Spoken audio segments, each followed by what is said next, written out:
Hello guys and welcome to my new course. Here immediately we start to chapter 1 Semi-Slav, defense, or how it's popularly called the triangle. So I'm gonna immediately jump to this main line which is kinda forced, 96 bishop d6. All the signed lines you can see in the next chapter. So here we are jumping to main line, queen g2. So as you know, the historically speaking, queen d2 is the main move for white, but I think it doesn't offer any real fight for advantage. So my proposition would be relatively new move, bishop f3, and at the end of 2023, this Abdusattorov brought this move back to popularity. You know, we want to play fast knight e2, knight g3, knight e4, you know, and exploit also g5. What I really like about this line is how much black needs to be deeply prepared with engine to maintain equality. So let's see. After this move, queen g6 is also possible, but I'm gonna leave to that how we punish. Queen g5 is the most logical move, knight e2.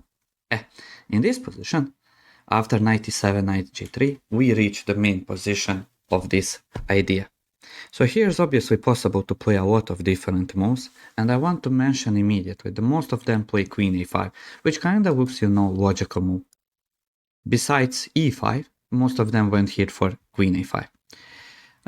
You know, check with tempo, bring the queen to d8, everything with, you know, with tempo and finish development. But after b4, we are very close here to winning position. So I'll show you one game recently played between most famous Turkish GM Yilmaz Mustafa and Grandmaster from India Raja. So after knight a6, queen b3, in this moment I think white has few good winning continuation. One of them is to play rook d1, queen e3. Just look this position, you know, king is stuck, bishop e pair, king h1, rook g1, completely winning. But honestly, I like Yilmaz's idea. King h1 followed by rook g1, f6, rook g1, and after king f7, unfortunately, Yilmaz didn't continue his energetic attack, and at the end he lost, I think, all the advantage he had, and I think the game finished in the end as draw. I'm not sure. But here he played rook a1, knight c5, and allowed all of that to black to consolidate a little bit. He missed chance to play bishop g4, and the next move is bishop e6, and black can resign. So, for example, when he goes queen a5, bishop e6, and if you take with bishop, we take there, it's mate on e7 or g7, he needs to sacrifice the rook, and after this, at the end, finesse, bishop b8, we close this, and we took the rook. So we have winning position here. It's also possible to take with king here, but after c5, it's gonna be force mate. So unfortunately for Yilmaz, he didn't punish this. So generally speaking, queen a5 logical move, but mistakes. Castle here, this move directly enters into some dangerous line, which I think is also very, very hard to survive without deep engine preparation. I think it was played in some European U champion or world champion between two young talented kids, and the game went like this: queen d8, and after rook g1, this FIDE master play f6, kind of logical move, you know, preventing knight f6, want to play e5 and all of that. And here we have slight improvement over their game.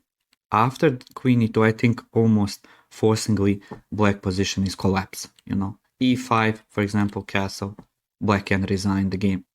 According to engine, maybe the best move is to play knight f5. I don't want to take this rook. My position is so good that I want to take rook. I want to go to castle, and after rook f7, bishop h5, just simply continue to attack.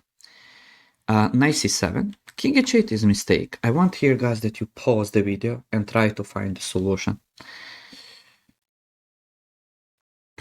Okay, I hope you all find bishop g6. After bishop g6, black can resign. So maybe according to engine, this is the best move, but still, we take knight f6, now we can collect the material, and the game is over.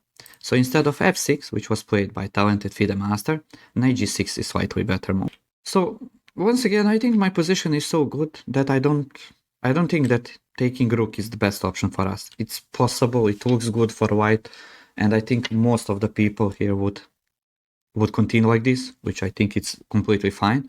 But I think h4 is a little bit better move. We simply continue playing aggressively. So I think I'm gonna leave this line here, since I think highly doubt it's possible to find all these ancient moves for equality. You can explore this a little bit by yourself, especially try to flip a board here with black. Try to find all of these moves. You see, it's impossible to find the sequence of the only moves to survive this position. So that's kind of also with castle. It's also possible to play here knight f5.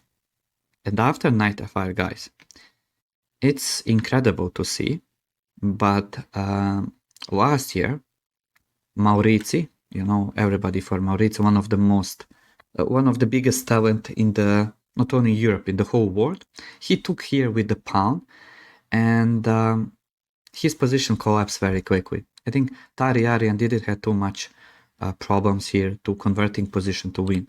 So queen b3. You can develop any single piece. Wow. Castle is also not possible. King f1, rook e1 is coming, and as you will see in their game, after just few moves, position collapse and Maurizi surrender in next 4-5 moves. Okay, so what is then the only move here to be played? Obviously, it's queen f5. And after queen e2, I think, guys, we enter into some completely unclear position. I think everything can happen. So, for example, if he continues with bishop d7, which seems most logical, we both here, castle and everything.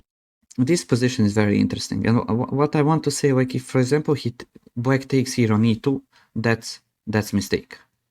And the end of this position, we have, I think, slightly better position.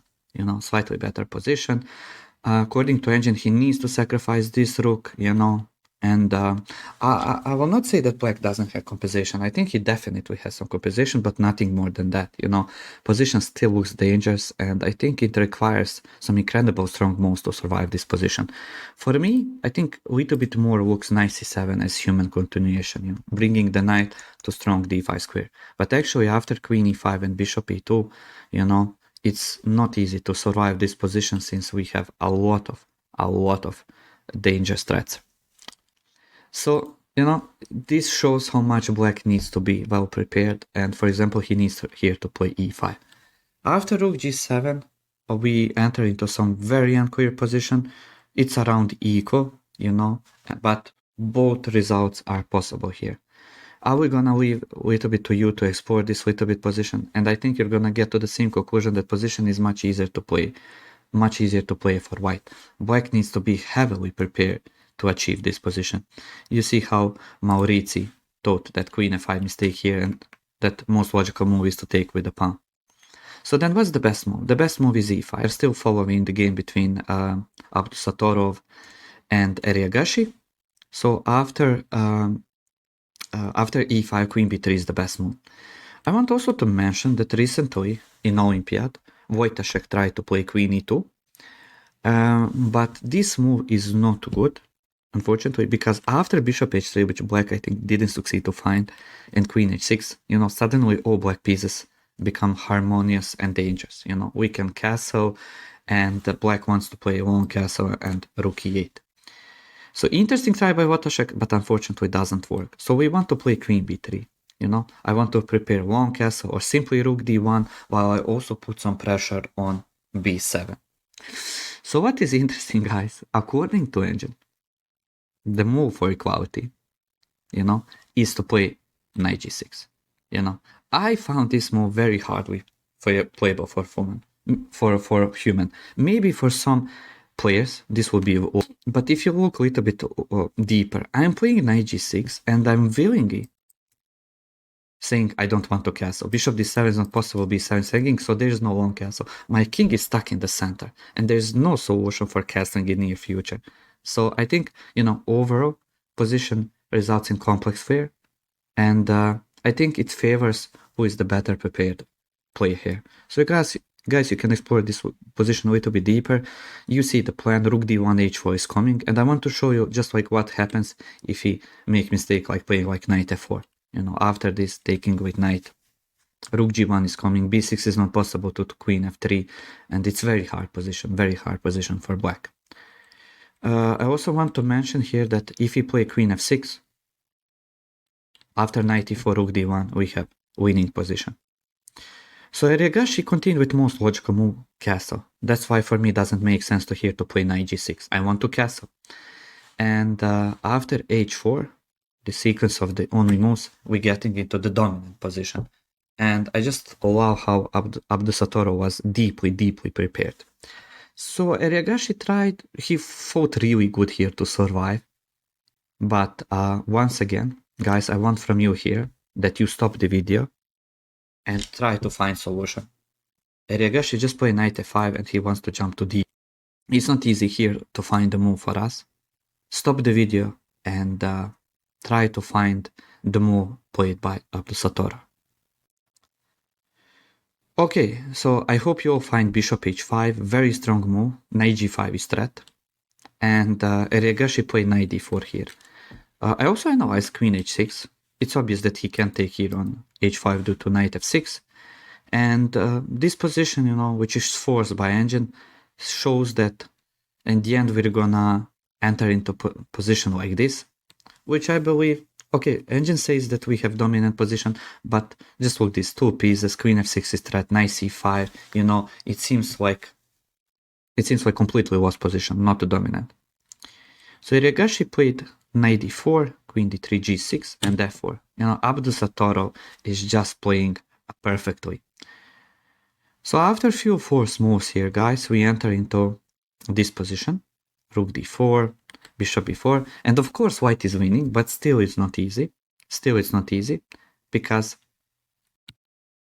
after this was all the game.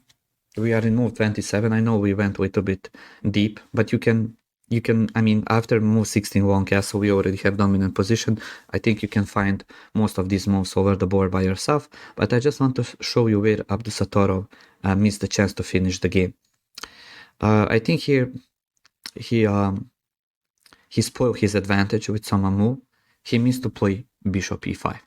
So the point is that after bishop f1, we have knight g4, and king g8 is not possible to knight h6. So he needs to take, and we are entering into the endgame with Pisa, completely winning. And if we take queen f1, after bishop f3, you just look this position, you know, d4 will fall, b7 will fall, and we have completely winning endgame. So this is just possible result. So I think that after 11th move here, bishop f3, guys. Here, actually, after 10 move, bishop f3, I think that white main's potential for a rich and dynamic position, you know. The ideas we explore definitely introduce some new ways to create some, I would say, practical problem for black, you know, who is always prepared with engine. It's gonna be easier for him, but you see that many strong players didn't find here solution, like Raja, Maurizi, even Eriagashi. So I think we've seen how it's easy to make mistake, and preparation here will be key factor for success. So if you learn all these lines, I think guys, you'll be just fine. So I hope you like this relatively new idea, and can't wait to see some of you guys playing this in tournament game after this course will get out. So that's it about the main line. I'll see you in next chapter where we're gonna analyze all the sidelines.